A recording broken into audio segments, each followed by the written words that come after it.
Good morning students. आज का हमारा टॉपिक है डाटा टाइप्स। डाटा टाइप क्या होती है? Data type is defined as a finite set of values. Data type क्या है? Finite set of values along with a set of rules. एक फाइनाइट सेट ऑफ वैल्यूज़ है, किसके साथ? उसके along with a set of rules, उन पर कोई कुछ रूल्स अप्लाई किए जाते हैं for permissible operation applicable on the entity. आपके पास जैसे फॉर एग्जांपल मैं बताती हूँ, अगर आप कोई वैल्यू इंटीजर वैल्यू स्टोर करना चाहते हैं, ठीक है, तो उसके लिए आप प्रॉपर डाटा टाइप लोगे इंट डाटा टाइप। जैसे आप कोई कैरेक्टर कोई स्टोर करना चाहते हो तो उसके लिए आप लोगे कैरेक्टर डाटा टाइप, यानी कि permissible operation applicable on the entity, उस पर एप्लीकेबल भी होने चाहिए, इसीलिए उसने कहा सेट ऑफ रूल्स। जैसे आप कोई डेसिमल वैल्यू लेते हो 1.9 और आगे आप डाटा टाइप उसके लिए ले रहे हो इंट, तो वो परमिशिएबल नहीं है, क्योंकि इंट टाइप में आप सिर्फ इंटीजर वैल्यूज़ ही स्टोर कर सकते हो, तो डेसिमल वैल्यू उसके अंदर जाएगी ही नहीं। तो यहाँ पर इसीलिए उसने कहा है कि permissible operation applicable on the entity, उसी टाइप की जो रूल सेटिस्फाई कर रहे हो उसके अकॉर्डिंग ही आप डाटा टाइप लेते हो, ठीक है। The various data type in C language are, 3 category में डिवाइड किया गया है डाटा टाइप को। फर्स्ट है प्रिमिटिव और फंडामेंटल डाटा टाइप, सेकंड है डिराइव्ड डाटा टाइप और थर्ड है user defined data type. Fundamental data type कौन सी हैं? 5 टाइप की हैं। इंटीजर, जिसको हम रिप्रेजेंट करते हैं इंट से, यानी कि सी लैंग्वेज में आप वर्ड यूज़ करोगे इसके लिए इंट, बाकी इसकी फुल फॉर्म क्या है? इंटीजर। ऐसे ही कैरेक्टर, और सी में आप यूज़ करोगे इसको कैर से। थर्ड है फ्लोटिंग पॉइंट नंबर, उसके लिए आप वर्ड क्या यूज़ करोगे? फ्लोट। फिर है डबल और लास्ट है वॉइड, ठीक है। उसके बाद है डिराइव्ड डाटा टाइप्स। ये 5 डिराइव्ड डाटा टाइप्स हैं: array, structure, union, function and pointers. फिर है यूज़र डिफाइंड डाटा टाइप, वो है टाइप, डेफ और इनम, ठीक है। अब इन डाटा टाइप्स को हम आगे डिटेल में पढ़ेंगे। इस चैप्टर में हम फर्स्ट और थर्ड यानी कि प्रिमिटिव डाटा टाइप और यूज़र डिफाइंड डाटा टाइप पढ़ेंगे, और डिराइव्ड डाटा टाइप हम नेक्स्ट चैप्टर्स में पढ़ेंगे, ठीक है। अब पहले हम प्रिमिटिव डाटा टाइप में फर्स्ट ही इंटीजर, अब उनको हम डिटेल में पढ़ते हैं। फर्स्ट है integer. Integers are the most commonly use data type in C, सबसे ज़्यादा हम इंटीजर टाइप ही यूज़ करते हैं। Integer are used for all arithmetic and logic operation, जितने भी अर्थमेटिक ऑपरेशन है यानी कि नंबर्स का सम करना है, मल्टीप्लिकेशन करना है, या फिर लॉजिकल ऑपरेशंस हैं, उनके लिए हम इंटीजर्स यूज़ करते हैं, ठीक है। Integers in C are declared as, integers को कैसे डिक्लेयर करते हैं?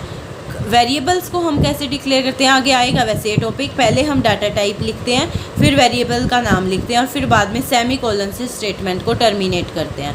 अब जैसे यहाँ पर डाटा टाइप क्या है? इंटीजर डाटा टाइप, उसके लिए मैंने आपको वर्ड क्या बताया? इंट। फिर आप वेरिएबल का नाम लिखोगे। एक से ज़्यादा वेरिएबल ले रहे हो आप इंटीजर टाइप के, तो उनको कोमा से सेपरेट करोगे। जैसे यहाँ पर है इंट, वाई और जेड दोनों ही इंटीजर टाइप के हैं, तो इस बीच में कोमा लगा दिया। अब इसका मतलब क्या है? वाई भी इंटीजर टाइप का और जेड भी इंटीजर टाइप का, और बाद में इसको टर्मिनेट किससे करना है? सेमी कोलन से। एक लिखा इंट डब्ल्यू इक्वल टू 10, फिर सेमी कोलन लगाया। ये यहाँ पर ही इसकी वैल्यू, डब्ल्यू की वैल्यू क्या ले ली हमने? 10 वैल्यू ले ली कि डब्ल्यू के अंदर क्या चला गया है? 10, ठीक है। ये हमने क्या किया? यहीं पर ही इसकी वैल्यू डिक्लेयर कर दी। इनकी वैल्यू हम रन टाइम पर देंगे। अगर यहाँ पर नहीं डाल रहे वैल्यू तो इसका मतलब वो रन टाइम पर देंगे, ठीक है। यहाँ पर इसने लिख भी दिया, these statement declare integer variable X Y Z and W which can store integer values. ये जो वेरिएबल्स हैं ये किस टाइप की वैल्यू स्टोर करेंगे? इंटीजर टाइप की। Integer variable can be initialized at the declaration time और रन टाइम। तो यहाँ पर जब हमने वेरिएबल की डिक्लेरेशन करी तो ये हमने इनिशियलाइजेशन करी, सॉरी उसकी वैल्यू इनिशियलाइज की, वो हमने डिक्लेरेशन टाइम पर ही कर दी। तो ये तो हमने कहा इनिशियलाइजेशन की है किस पर? डिक्लेरेशन टाइम पर। और अगर यहाँ पर हम वैल्यू इनिशियलाइज नहीं करा रहे तो इसका मतलब वो किस टाइम पर होगी? रन टाइम पर। तो ये वैल्यूज़ रन टाइम पर डालेंगे हम, ये हमने यहीं पर ही डाल दी डिक्लेरेशन टाइम पर, ठीक है। उसके बाद नेक्स्ट टाइप है character type. The type char is use to store a single character of information. अगर सिर्फ जैसे कॉन्स्टेंट्स में मैंने आपको बताया था सिर्फ सिंगल कैरेक्टर डालना है, तो उसके लिए हम क्या डाटा टाइप यूज़ करेंगे? कैर। Char is the actual name of the data type and must be written as such in the declaration। इसकी डिक्लेरेशन कैसे करेंगे? पहले वही डाटा टाइप का नाम लिखेंगे यानी कि char, और उसके बाद वेरिएबल लिखेंगे, और वही अगर एक से ज़्यादा वेरिएबल हैं तो कोमा से सेपरेट करेंगे, और फिर उसकी वैल्यू आप इनिशलाइज करवा सकते हो रन टाइम पर भी और डिक्लेरेशन टाइम पर भी। तो नेम इक्वल टू एन, ये तो हमने क्या डाल दी, डिक्लेरेशन टाइम पर उसकी वैल्यू इनिशलाइज कर दी। तो नेम वेरिएबल के अंदर क्या वैल्यू स्टोर हो गई है, एन, और इनकी वैल्यू हम किस टाइम पर देंगे, रन टाइम पर देंगे। ठीक है। A variable of char type can be initialized by enclosing a single character. ये भी जैसे कॉन्स्टेंट में आपने बोला था कि आप सिंगल इन्वर्टेड कोमास के अंदर कोई भी सिंगल कैरेक्टर डाल सकते हो, यानी कि कोई अल्फ़ाबेट, डिजिट, स्पेशल कैरेक्टर कुछ भी डाल सकते हो विद इन सिंगल कोट्स। ठीक है। उसके बाद नेक्स्ट टाइप है floating point data type. Floating point numbers are the numbers having decimal point. ये सारी चीज़ें आप कॉन्स्टेंट्स में पढ़ चुके हो, वही यहाँ पर आएगी। अगर आपको डेसिमल टाइप की वैल्यू स्टोर करानी है तो उसके लिए फिर आप इंटीजर टाइप नहीं लोगे, उसके लिए आप फ्लोट लोगे। The compiler differentiate between floating point number and integer because they are store differently in the computer. Compiler कैसे डिफ्रेंशिएट करता है दोनों को, क्योंकि इनकी वैल्यू जो स्टोर होगी वो कंप्यूटर में अलग अलग स्टोर होती है। Floating point number have a greater range and can express decimal number, therefore they are sometimes refer to as real number. Floating point numbers जो होंगे उनकी डेसिमल से इंटीजर वैल्यूज से रेंज क्या होती है, ज़्यादा होती है, और इसलिए इनको हम कई बार रियल नंबर्स भी बोल देते हैं, क्योंकि इनमें हम डेसिमल नंबर्स स्टोर करते हैं। ठीक है। फ्लोट के अंदर आप इंटीजर वैल्यू भी स्टोर कर सकते हो, वो पीछे 0.00 लेके वैल्यू ले लेगा, लेकिन इंट में आप फ्लोट टाइप की वैल्यू नहीं ले सकते। क्लियर है। Major difference between integer and floating point इसने दे रखे हैं। ये डिफरेंस है इंटीजर्स और फ्लोट नंबर्स के बीच में। Integers include only whole numbers while real numbers can be either whole or fractional. ये मैं आपको बता चुकी हूँ, इंटीजर्स सिर्फ होल नंबर लेंगे, लेकिन रियल नंबर्स होल नंबर भी ले सकते हैं और फ्रैक्शनल यानी कि डेसिमल पॉइंट नंबर भी ले सकते हैं। Floating point number can represent a much broader range of numbers, their range depend upon computer. ये भी मैं आपको ऊपर बता चुकी हूँ। फ्लोटिंग पॉइंट नंबर्स जो होंगे उनकी रेंज बहुत ज़्यादा होती है as compare to integer. Floating point operations are usually slower in execution and often occupy more memory than integer operation. Float क्योंकि इनकी रेंज ज़्यादा है तो इसीलिए मेमोरी में जगह भी ज़्यादा लेते हैं, और एग्जीक्यूशन इसलिए इनकी स्लो हो जाती है। ठीक है। Floating point number sometime can lead to loss of mathematical precision. कई बार क्या होता है, फ्लोटिंग पॉइंट नंबर्स में एग्जैक्ट वैल्यू नहीं मिल पाती। ठीक है, प्रिसाइज नहीं होते इतने। द रिजल्ट में भी स्लाइटली वो राउंड ऑफ कर देता है। जितनी उसकी रेंज है, अगर वैल्यू उससे बाहर जा रही है तो वो उसको राउंड ऑफ करके देगा, एग्जैक्ट वही वैल्यू नहीं देगा। जैसे ये 3.599999 इस तरीके से चल रहा है, या फिर 3.6000 चल रहा है, तो वो राउंड ऑफ करके दोनों की वैल्यू 3.6 दे देता है। वेयर एज इंटीजर्स हमेशा एग्जैक्ट देते हैं, उसमें इस तरीके से एक्यूरेसी लॉस नहीं होता। ठीक है। Both are stored in different, दोनों का ये ऊपर बताया मैंने अलग अलग फॉर्मेट है स्टोर होने का। इंटरनली यानी कि मेमोरी के अंदर दोनों ही अलग स्टोर होते हैं, दोनों का डिफरेंट फॉर्मेट है। Integer are stored as binary number while floating point number are stored दो पार्ट में। जो फ्लोटिंग पॉइंट नंबर है वो दो पार्ट में स्टोर होते हैं, फ्रैक्शनल पार्ट जिसको मैंटिसा बोलते हैं और एक एक्सपोनेंट पार्ट। ये कॉन्स्टेंट में भी मैं आपको बता चुकी हूँ। Both parts are stored in binary form, ये दोनों पार्ट बाइनरी फॉर्म में स्टोर होते हैं। Floating point number are also expressible, इनको साइंटिफिक नोटेशन में भी कर सकते हैं, ये भी मैं आपको बता चुकी हूँ किस तरीके से। 987.65 E4 है, इसका मतलब क्या है, 987.65 इंटू 10⁴ ये कैसी नोटेशन है, साइंटिफिक नोटेशन है। ठीक है। और ये ऑर्डिनरी जैसे लिखते हैं उस तरीके से। ये भी मैं आपको बता चुकी हूँ कि ई से सेपरेट करते हैं, आगे वाला पार्ट मैंटिसा होता है और ई के बाद वाला पार्ट क्या होता है, एक्सपोनेंट होता है। वही सारी बातें इसमें लिख रखी हैं। उसके बाद अगर माइनस है तो इसका मतलब ये क्या हो जाएगा, 10⁻⁻6। तो डेसिमल पॉइंट लेफ्ट में शिफ्ट होगा अगर नेगेटिव है, और अगर पॉजिटिव वैल्यू है तो डेसिमल पॉइंट राइट में शिफ्ट होगा। ये आप पढ़ के देख सकते हो, अगर कोई डाउट आए तो मेरे से पूछ लेना। The floating point variable are declared in C as. अब इनको कैसे डिक्लेयर करते हैं, पहले तो डाटा टाइप, फिर वेरिएबल नेम, फिर सेमीकोलन। डिक्लेरेशन इसी तरीके से होती है। अब डाटा टाइप यहाँ पर क्या है, फ्लोट, फिर वेरिएबल का नाम आएगा और लास्ट में सेमीकोलन। फिर वही एक से ज़्यादा वेरिएबल है तो कोमा से सेपरेट करेंगे, लास्ट में सेमीकोलन। फिर अगर यहीं पर ही डिक्लेरेशन टाइम पर वैल्यू इनिशलाइज करानी है तो वेरिएबल का नेम इक्वल टू जो वैल्यू इसके अंदर स्टोर करनी है वो लिख दो। ठीक है। यहाँ पर अगर वैल्यू नहीं डाली तो इसका मतलब वो रन टाइम पर लेगा ये वैल्यू। उसके बाद नेक्स्ट टाइप है डबल टाइप नंबर। जैसे हमने अभी पढ़ा फ्लोट टाइप नंबर कई बार एक्यूरेसी लॉस हो जाता है, एग्जैक्ट वैल्यू नहीं देता, वो राउंड ऑफ करके देता है। तो अगर आपको मोर एक्यूरेट वैल्यू चाहिए तो उसके लिए आप डबल टाइप नंबर यूज़ करोगे। फ्लोट और डबल टाइप में यही डिफरेंस है, डबल की रेंज बढ़ जाएगी, मेमोरी में ये ज़्यादा स्पेस लेगा, तो इसीलिए ये वैल्यू एक्यूरेट देता है, प्रिसाइज वैल्यू आती है। ठीक है, तो इसने यही बोला है when ever the accuracy obtained by using a variable of type float is insufficient for the purpose eight hand. अगर उस टाइम पर इसकी जो साइज़ है अगर आपको ज़्यादा लेना है, यानी कि फ्लोट उसके लिए इनसफिशिएंट है, तो उसके लिए हम क्या करते हैं, it can be declare to be of type double instead of float. जो भी मैंने आपको बात बताई, the type double provides about twice the number of significant digit for the result. उसका डबल है, नाम से ही पता चल रहा है फ्लोट का डबल है। The exact number of significant figure varies from system to system. Exact number तो जो है इसने बोला कि जितनी डिजिट्स ले सकते हैं वो सिस्टम टू सिस्टम डिपेंड करता है, but generally float variable 7 digits तक वैल्यू लेता है और डबल वेरिएबल 16 और 17 डिजिट्स तक ले सकता है। तो देखिए कितनी उसकी रेंज बढ़ गई है। ठीक है, तो इसीलिए इससे ज़्यादा एक्यूरेट वैल्यू आएगी। Numbers of types float and double are treated identically by the system in terms of calculation। अगर कैलकुलेशन की टर्म्स में देखें तो दोनों की टाइप दोनों सेम आइडेंटिकली ट्रीट होते हैं। ठीक है, दोनों की एडिशन और ये सब ऑपरेशन लगाते हैं तो सेम काम करेंगे। डबल भी बिल्कुल फ्लोट की तरह ही है, बस एक्यूरेसी के लिए इसको यूज़ किया जाता है, यानी कि अगर आपको ज़्यादा एक्यूरेट वैल्यू चाहिए तो इसकी रेंज बढ़ जाती है, मेमोरी में स्पेस ज़्यादा लेता है, इसीलिए यही डिफरेंस है।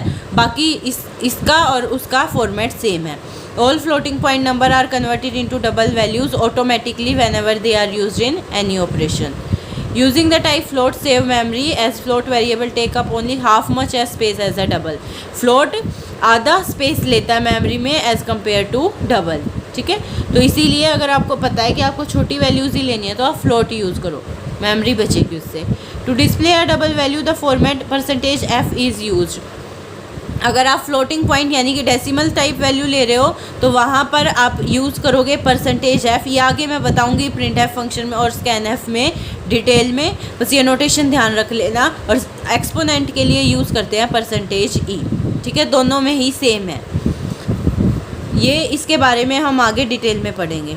The double variable are declared in C as. किस तरीके से यूज़ करोगे, पहले डाटा टाइप आएगी यानी कि डबल, उसके बाद वेरिएबल का नाम, जैसे यहाँ डी दे रखा और लास्ट में सेमीकोलन, बिल्कुल जैसे हर बार यूज़ करते हो। दो हैं तो कॉमा से सेपरेट कर दिया बीच में, फिर लास्ट में सेमीकोलन।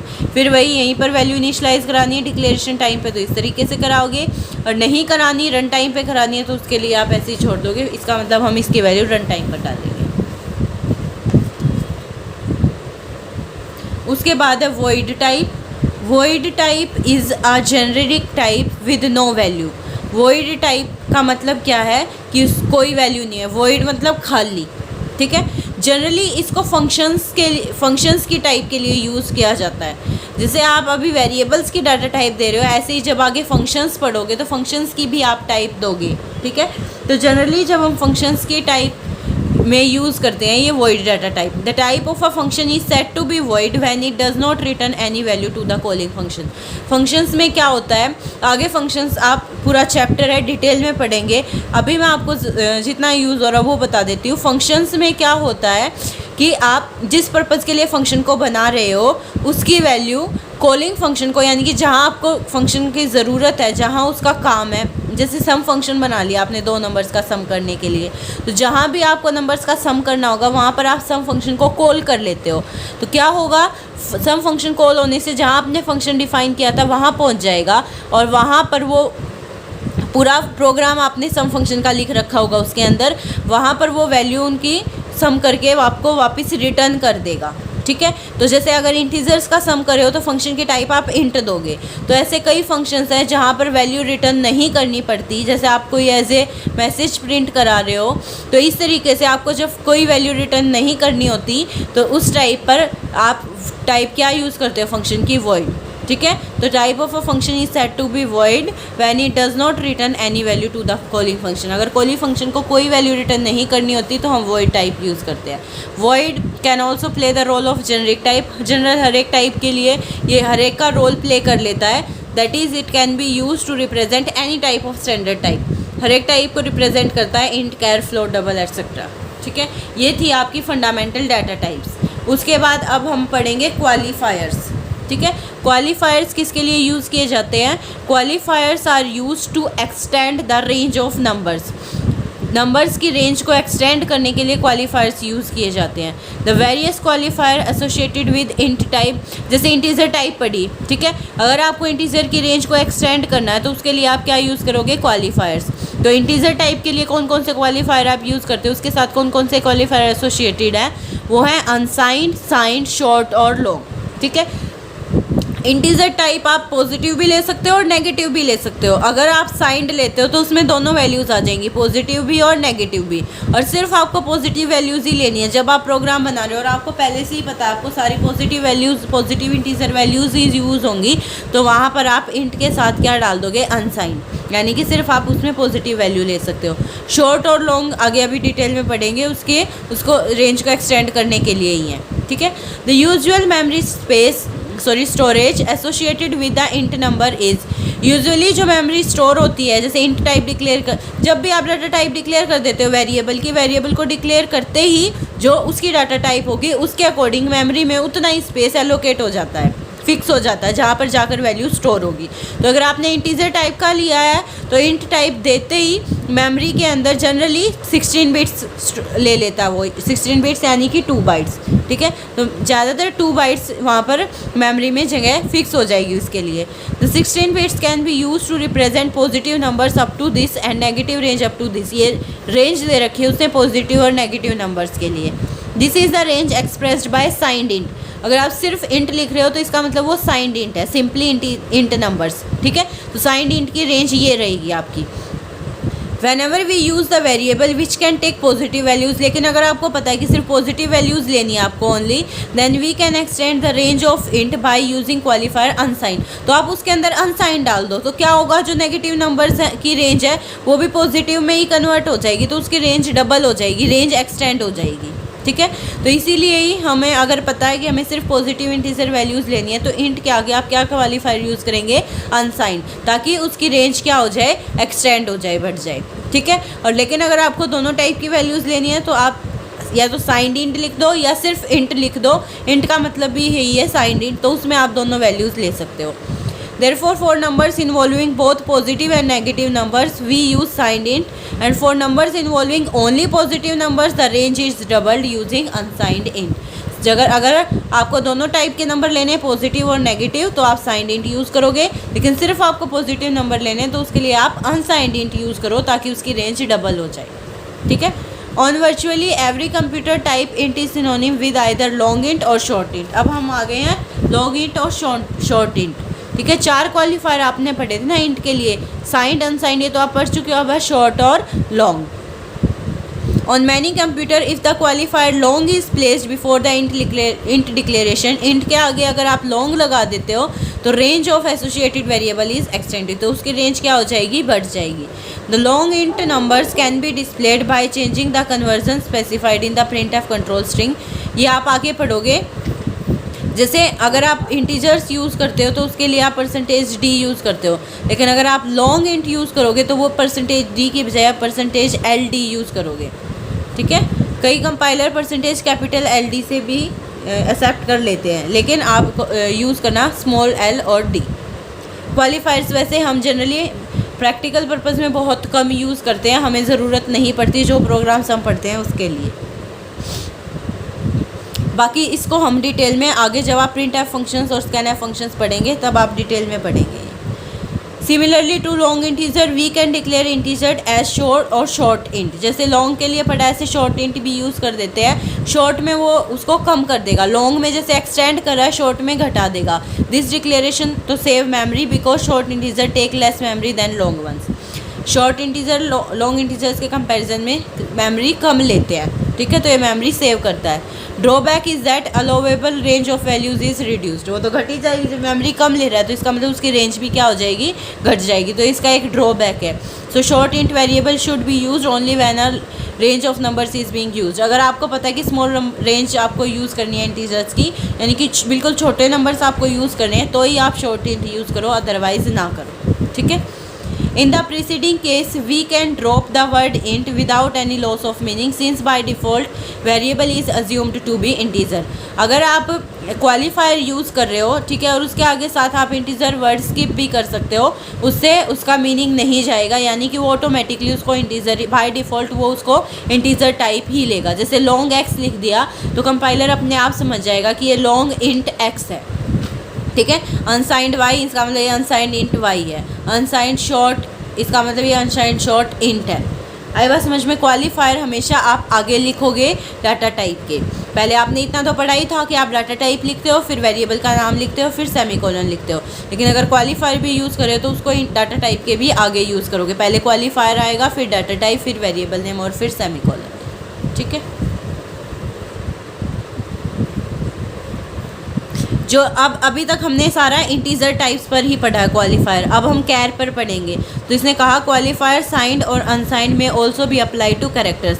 जो कैरेक्टर टाइप है उस पर भी हम साइंड और अनसाइंड यूज़ कर सकते हैं। द मेमोरी एसोसिएटेड विद कैर कितनी होती है? 8 बिट। जैसे आपने इंट के लिए पढ़ा 16 बिट होती है, ऐसे ही कैर के लिए मेमोरी कितनी होती है? 8 बिट और कहें 1 byte. Therefore this signed char range, अब ये साइंड कैर की रेंज उसने दे रखी है, विद अनसाइंड कैर रेंज बढ़ जाएगी, तो ये आपके पास इतनी रेंज होती है अनसाइंड कैर के लिए। Similarly using the qualifier long before double, अगर आप डबल के आगे लॉन्ग यूज़ कर देते हो, अभी डबल डाटा टाइप आपने पढ़ी, उसके आगे आप लॉन्ग लगा देते हो, तो it increases its precision to 80 bits. उसका प्रिसीजन बढ़ा देगा और उसकी मतलब मेमोरी में जगह भी बढ़ जाएगी, वो 80 बिट्स तक लेगा। The double can address number, ये उसने रेंज दे रखी है डबल की। यूजिंग द क्वालिफायर लॉन्ग, अगर उसके आगे लॉन्ग यूज़ करे हो तो उसका साइज़ और बढ़ जाएगी, उसकी रेंज बढ़ जाएगी, ठीक है। तो ये उसने दे रखा है। इंटीजर के लिए हम कौन कौन से क्वालिफायर यूज़ कर सकते हैं, ये उसने सारी टाइप दे दी हैं। साइंड, अनसाइंड, खाली int, short int, long int, unsigned short int, unsigned long int, ये सारी टाइप आप यूज़ कर, सारे क्वालिफायर्स आप यूज़ करते हो इंटीजर के साथ। कैरेक्टर के साथ कौन से यूज़ करते हो? साइंड और अनसाइंड। खाली कैर तो यूज़ कर ही सकते हो, उसके अलावा साइंड और अनसाइंड। फ्लोटिंग में आप यूज़ खाली फ्लोट, डबल और लॉन्ग, डबल लॉन्ग और क्वालिफायर आ गया। वॉइड तो है ही खाली वॉइड। उसके बाद इस टेबल में उसने सारी तो डाटा टाइप्स दे रखी हैं, विद क्वालिफायर्स भी दे रखी हैं, फिर उनका साइज़ दे रखा है कि मेमोरी में वो कितना साइज़ ले लेंगे, यानी कि उससे एसोसिएटेड मेमोरी का साइज़ दे रखा है, और उनकी रेंज दे रखी है कि आप इस रेंज के अंदर ही नंबर्स यूज़ कर सकते हो, ठीक है। उसके बाद आगे है वेरिएबल डिक्लेरेशन। ये मैं आपको पहले भी बता चुकी हूँ, बार बार हर एक एग्जांपल में मैंने आपको बताया। All the variables to be used in a program must be declare before their use in the program. जब भी आप वेरिएबल यूज़ करोगे तो यही फॉर्मेट आप याद रखोगे। आप ऐसे नहीं लिख सकते कि पहले आप वेरिएबल का नाम लिख रहे हो फिर आप डाटा टाइप लिख रहे हो, या आप सेमीकोलन भूल गए हो। कुछ भी अगर आप इससे अलग करोगे तो एरर आ जाएगा, यानी कि आपके प्रोग्राम रन जब आप कंपाइल करोगे तो वो बता देगा कि इस प्रॉब्लम, इस लाइन में कोई मिस्टेक है, पहले उससे ठीक कीजिए, ठीक है। तो इसीलिए हमेशा आपको ध्यान रखना है, आप पहले डाटा टाइप लिखेंगे, उसके बाद लिस्ट ऑफ वेरिएबल्स लिखेंगे। यानी कि जैसे for example int data type ली तो पहले इंट लिखोगे, अगर कोई क्वालिफायर यूज़ करे तो इसके आगे आएगा, इंट के भी आगे। फिर उसके बाद list of variables, in type के जितने भी वेरिएबल लिख रहे हो उनको कोमा से सेपरेट करके और बाद में सेमीकोलन लगाना है।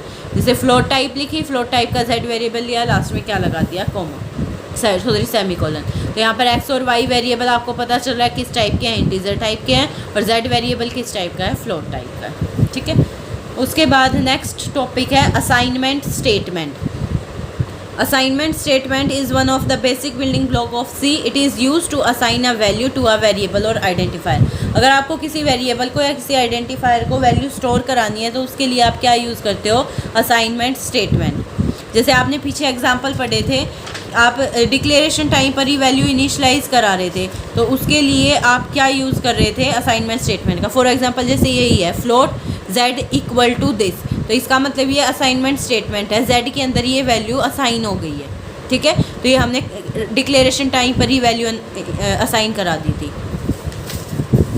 तो यही असाइनमेंट स्टेटमेंट का काम है। जनरल फॉर्मेट क्या है? जिस वेरिएबल में आप वैल्यू स्टोर कर रहे हो लेफ्ट हैंड साइड में वो आएगा, और equal to right hand side में जो वैल्यू स्टोर कर रहे हो वो वैल्यू आएगी, और बाद में क्या आएगा? Semicolon. For example number variable के अंदर आपको 7 वैल्यू स्टोर करनी है, तो नंबर इक्वल टू 7 सेमीकोलन। तो इसका मतलब नंबर वेरिएबल में क्या वैल्यू असाइन हो गई है?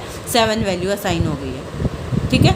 That is assign the value 7 to the variable number. It means integer value 7 store हो गई है कहाँ पर, जहाँ पर नंबर के लिए कंप्यूटर की मेमोरी में जगह थी, वहाँ पर जाकर 7 वैल्यू स्टोर हो गई है, इसका ये मतलब है। ठीक है। The variable appears to the left of the equal sign, हमेशा इक्वल साइन के लेफ्ट में तो वेरिएबल का नाम आएगा और राइट में वो वैल्यू आएगी जो स्टोर करनी है, which is called assignment operator. Equal to को हम असाइनमेंट ऑपरेटर भी बोल देते हैं और इस पूरी लाइन को असाइनमेंट स्टेटमेंट बोलते हैं। तो assignment is a dynamic instruction that is it has effect of changing the value of a variable. Variable की वैल्यू को वो चेंज कर रहा है। इसका मतलब नंबर में अगर पहले कोई और वैल्यू होगी तो अब उसके अंदर क्या चला गया, 7। In other word it means takes the value on the right hand side of equal sign and store in the variable specified. ये मैं आपको बता ही चुकी हूँ, on the left side of the sign. जो राइट हैंड साइड में value होगी वो जाकर स्टोर हो जाएगी कहाँ, जो लेफ्ट साइड में नंबर होगा, वेरिएबल होगा उसके अंदर। ठीक है। तो for example if the right hand side of the expression was 3 + 6, तो कंप्यूटर वुड इवेल्युएट द, पहले अगर राइट हैंड साइड में कोई आपने इस तरीके से एक्सप्रेशन लिख दिया है तो पहले वो उस इवेल्युएट करेगा उस एक्सप्रेशन को, यानी कि उस एक्सप्रेशन को सोल्व करेगा, उसका रिजल्ट निकालेगा। फॉर एग्जांपल जैसे 3 + 6 लिख रखा है तो पहले उसको रिड्यूस करेगा सिंगल नंबर 9 में, फिर उसकी वैल्यू स्टोर करेगा उस वेरिएबल के अंदर जो लेफ्ट हैंड साइड में होगा। ठीक है। It should be noted that only one variable name appears on the left of equal sign. ये आपको ध्यान रखना है कि इक्वल साइन के जो लेफ्ट हैंड साइड में होगा सिर्फ एक वेरिएबल का नाम अपीयर होना चाहिए, एक से ज़्यादा नहीं होना चाहिए। जैसे ये दे दिया इसने, अब लेफ्ट हैंड साइड में a + b 2 वेरिएबल नेम आ गए तो ये C के अंदर एक्सेप्टेबल नहीं है। अगर आप अलजेब्रा में वैसे यूज़ करते थे तो वहाँ पर तो ये वैलिड थी, ठीक है, लेकिन यहाँ पर C के अंदर ये इनवैलिड है। यहाँ पर एक ही वेरिएबल का नाम होना चाहिए, तो ये C के अंदर एक्सेप्टेबल नहीं होगी। ओके, नेक्स्ट लेक्चर में हम यूज़र डिफाइंड डाटा टाइप्स पढ़ेंगे, स्कैनफ और प्रिंटफ फंक्शंस पढ़ेंगे।